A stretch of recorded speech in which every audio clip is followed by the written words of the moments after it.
Hello ළමයි කොහමද ඔයාලට හැමෝම හොඳින් සහ පරිස්සමින් ඉන්නවා කියලා මං හිතනවා. මේ දිනවල හැමතැනම ගම් වතුර නායෑම ලංකාවේ වුණ ආපදා තත්ත්වය නිසාම අපි හැමෝම ඉන්නේ යම් පීඩාකාරී කලබලකාරී තත්ත්වයක. ළමයි මේ හැමදේම වෙලා ඉවරයි. ඉතින් වෙච්ච දේවල් අපිට වෙනස් කරන්න බෑනේ. හැබැයි ඔයාලගේ අනාගතය අනිවාර්යෙන් ඔයාලට වෙනස් කරන්න පුළුවන්. මේ වීඩියෝ එක බලන ඔයාලා බොහෝ දෙනෙක් ගාවම අවුරුදු 2ක් පුරාවටම දුක් මාන්සියෙන් කැප වෙලා හදාගත්ත නෝට්ස්, පාස්ට් පේපර්ස්, ඔයාලගේ ගයිඩ්ස් මේ හැමදේම අහිමි වෙච්ච ළමයිනුත් ඉන්නවා. ඒ හැමදේටම වඩා මොටිවේෂන් එකද 0 ඇති. නැගිටිමු ළමයි නෝට්ස් නැති වුණාට මොනවාද? අපි ඔන්ලයින් එකෙන් නෝට්ස් ගමු. ඔයාට ඕන විදියට නැවත රිවිෂන් කරලා කෙටියෙන් නෝට්ස් ලියා ගමු. ටයිම් ටේබල් එකක් හදාගමු. ලැබෙන පුංචි වෙලාවක් ඔයාට කියලා වෙන් කරගෙන පාඩම් වැඩ අද ඉඳන් පටන් ගන්න. අද අපි මේ වීඩියෝ එකෙන් බලන්න යන්නේ මොටිවේෂන් 0 තියෙන ඔයාගේ මොටිවේෂන් එක හදාගෙන මානසික පීඩාවෙන් නැගිටිලා ස්මාර්ට් විදියට පාඩම් කරන්න යූස්ෆුල් වෙන පවර්ෆුල් මෙතඩ් 5ක් ගැනයි. මෙතනින් වීඩියෝ එක පෝස් කරලා කමෙන්ට් කරන්න මේ වීඩියෝ එක බලන ඔයා මොන ස්ට්‍රීම්ද A level කරන්න කියලා. අපරාධේ හැමදේම ගියා. හදාගත්ත ෂෝට් නෝට්ස්, ප්‍රැක්ටිස් කරපු පාස්ට් පේපර්ස් හැමදේම වතුරට ගියා. මම දැන් ගොඩක් ස්ට්‍රෙස් වෙලා ඉන්නේ. මොනවද කරන්න කියලා තේරෙන්නේ නැහැ. මම අනිවාර්යෙන් ෆේල් වෙන්න යන්නේ. ඕ ස්ටොප්. ඇයි ඔයාලා මේව නෙගටිව් විදියට තින්ක් කරන්නේ? මේ නෙගටිව් සිතුවිල්ලෙන් දැන් මෙලියට එන්න. ඔයාට දැන් A level කල් ගියා. දැන් ඔයාලට A level තියෙන්නේ ජනවාරි 12. ඉතින් ඇයි ඔයාට අද ඉඳන් පටන් ගන්න බැරි? ඔයාට පුංචි කාල වකවානුවක් තියෙනවා. මේ කාලේ උපරිමයෙන් ප්‍රයෝජනෙට ගන්න. ඔයාලට තියෙන ස්ට්‍රෙස් එක නෝමල්. බය වෙන එක නෝර්මල්. මේ දවස්වල ඔයාලා 100%ක්ම පර්ෆෙක්ට් වෙන්න බෑ. හැබැයි හිත හදාගෙන ස්ටේබල් වෙන්න පුළුවන්. දිනකට අවම පැය 2ක්වත් වෙන් කරගෙන පාඩම් කරන්න පුළුවන්. දැන් ඔයාලට එක්සෑම් ඩේට් එක කන්ෆර්ම් කරලා තියෙන්නේ. ඉතින් ඔයාලට ලැබිලා තියෙන මේ පුංචි දවස් ටිකේ හැමදේම ඉක්මනින්ම පාඩම් කරලා ඉවර කරන්න ඕන කියන මයින්ඩ්සෙට් එක ඉවත් කරන්න. එහෙම හිතලා පාඩම් වල ටික පටන් ගත්තොත් ඔයාලට වෙන්නේ ස්ට්‍රෙස් එක වැඩි වෙන එක විතරයි. මෙතනදී අපි යූස් කරමු 3 hour golden formula method එක. මම ඔයාලට පැහැදිලි කරන්නම්. පැය 3 කියන මේ කාලය පැයකට කඩන්න. පළවෙනි පැය තියරි ටික රිවිෂන් කරන්න. ස්කූල්, ටියුෂන්, ඔයා හදපු ෂෝට් නෝට්ස් මේවා ඔයා ළඟ තියෙනවා නම් රිවිෂන් කරන්න. මේවා නැති අය YouTube වල ඕනතරම් වීඩියෝස් තියෙනවා. ඔන්ලයින් වල පේපර්ස්, ගයිඩ්ස්, ටිප්ස් තියෙනවා ඩවුන්ලෝඩ් කරගන්න පුළුවන්. ඒ ටික ඩවුන්ලෝඩ් කරගෙන හොඳට කියවලා නෝට්ස් ඔයාට ඕන විදියට අදාගෙන රිවිෂන් එක පටන් ගන්න.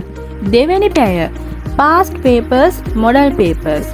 ඔයා පාඩම් කරන සබ්ජෙක්ට් එකට අදාළ පාස්ට් පේපර් එකේ ප්‍රශ්නයක් තෝරගෙන එහෙම නැත්නම් මොඩල් පේපර් එකේ ප්‍රශ්නයක් තෝරගෙන ඒවට පිළිතුරු ලියන්න. අවසාන පැය correction plus weak area fix. ඔයා ලියපු පාස්ට් පේපර් ප්‍රශ්නේ උත්තර ටික හරිද වැරදිද කියලා චෙක් කරගන්න. ඔයාගේ weak තැන් ටික හොයාගෙන මාක් කරන්න. ඒවට අදාළ පාඩම් ටික පාඩම් කරන්න. දවසකට එක සබ්ජෙක්ට් එකක් බැගින් මේ මෙතඩ් එක යූස් කරලා බලන්න. ඔයාගේ සබ්ජෙක්ට් එක ඔයාට කවර් කරගන්න පුළුවන්.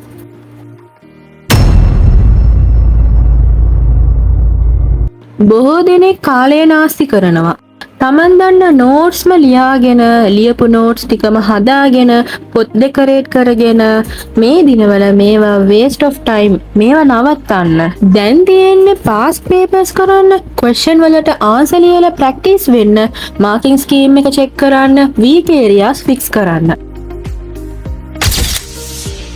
පේපර් එකක් ගන්න. විනාඩි 40ක ටයිමර් එකක් තියන්න. ඔයාට දන්න උත්තරයක් ලියන්න. පස්සේ හරි වැරදි ටික බලා ගන්න පුළුවන්. අඩුපාඩු ටික හදා ගන්න පුළුවන්. මෙතනදී ඔයා කරන්නේ කාලය මැනේජ් කරන එක. දවසකට පැයක්වත් මේ මෙතඩ් එක try කරලා පේපර් එකට උත්තර ලියන්න කාලය මැනේජ් කරගන්න ප්‍රැක්ටිස් කරන්න. පැවතුණු කාලගුණ තත්වයෙන් පීඩාවට පත්වුණු කෙනෙක් නම් පාඩම් කරන්න අපහසු පරිසරයක නම් ඔයා ඉන්නේ මේ මෙතඩ් එක ඔයාට. පළවෙනි මිනිත්තු 15. මෙතනදී ඔයා කරන්න ඕනේ සබ්ජෙක්ට් එකේ යම්කිසි ටොපික් එකක් තෝරගෙන පොඩි රිවයිස් පාරක් දාන්න. දෙවෙනි මිනිත්තු 5. මේ මිනිත්තු 5 ඇතුළත පුංචි සාරාංශයක් හදාගන්න ඒ ටොපික් එකට අදාළව. අවසාන විනාඩි 10. පාඩමට අදාළ MCQ question වලට උත්තර ලියන්න. මේ මෙතඩ් එකට යන්න ඔයාලට අවම විනාඩි 30ක් පමණයි. මෙතනදී ඔයා කරන්නේ MCQ ප්‍රශ්නයකට උත්තර ලියන්න ප්‍රැක්ටිස් කරන එක.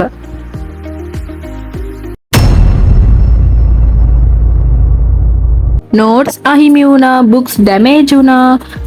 මෙන්න මේ අය ඩිජිටල් ස්ට්‍රැටජි යූස් කරන්න. පාඩමට අදාළ free notes, tutes, PDF download කරන්න පුළුවන් ඕන තරම් ඩවුන්ලෝඩ් කරගෙන Google Drive එකක් ක්‍රියේට් කරලා ඔයාලට කියලා නෝට්ස් ටික සේව් කරලා තියාගන්න පුළුවන්. YouTube වල ෆ්‍රී ක්ලාසස් ඕන තරම් තියෙනවා. ඒව බලලා නෝට්ස් හදාගන්න පුළුවන්.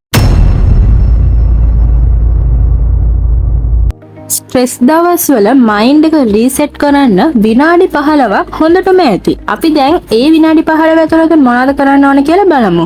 මුල් විනාඩි 5 deep breathing. හොඳ ගැඹුරු හුස්මක් ගන්න. දෙවෙනි විනාඩි 5 පුංචි ව්‍යායාමයක්, පොඩි warm up එකක් දාන්න. අවසාන විනාඩි 5 S2 වහගෙන මෙහෙම හිතන්න. ඔයා විභාගෙන් පාස් වෙච්ච දවසක අම්මා තාත්තගේ කැපවීමෙන් සතුටු කඳුළු, ඒ හිනාව, දෙමාපියන්ට ලැබෙන ඒ ගෞරවය, සතුට, මේ වගේ යම්කිසි පොසිටිව් තින්කින් එකක් S2 වහගෙන හිතලා ඉමේජිනේෂන් කරලා බලන්න. ඔයාගේ මයින්ඩ් එක පොඩ්ඩක් ෆ්‍රී වෙනවා. අදට වීඩියෝ එක ඉවරයි. මේ වීඩියෝ එක ඔයාලට වැදගත් වුණා නම් ලයික් දාන්න අමතක කරන්න එපා. සබ්ස්ක්‍රයිබ් කරලා තියාගන්න. ඔයාලට වැදගත් වෙන තව වීඩියෝස් මේ channel එකෙන් අපි අරන් එනවා. එහෙනම් අදට යන්නම්.